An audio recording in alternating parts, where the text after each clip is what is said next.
Hi guys, Dr. YouTube here, Tucker. Make sure you record and subscribe. Like and subscribe, guys. This is you know what I mean, different from what I think's going on. You know what I mean?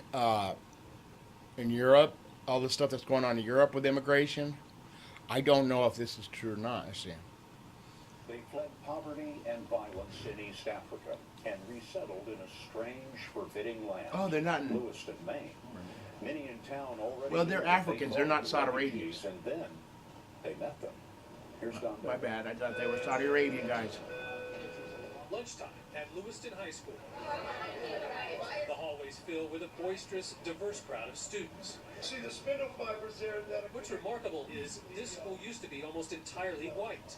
Now nearly 25% of the kids are East African refugees. And how's that working out? It's working out really good in our schools. Principal Sean Shabbat.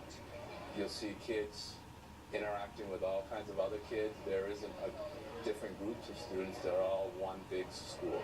But it wasn't always so idyllic. When the refugees began arriving 15 years ago, many longtime residents were resentful. Lewiston's economy was tanking. Businesses were closing. Jobs were scarce. The newcomers were seen as welfare freeloaders. They say, why you come here? Go back where you come from. Store owner Shukri Abhishek fled Somalia in 1999. She says attitudes changed when people saw how hard the immigrants were willing to work. When we come here, just we need education and peace and work. In fact, the city's public assistance spending has remained unchanged since 1990. But what has changed is Lewiston itself. The town of 36,000 is now home to about 6,000 refugees who've revived downtown.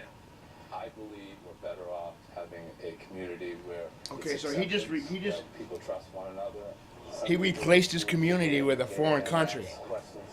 Just get to know you. Just to get to know us. High school senior Abdi Sharif's family. But how's that? We're so prejudiced. Huh? All these white folks hate everybody. How is it that these kids could come over here, huh?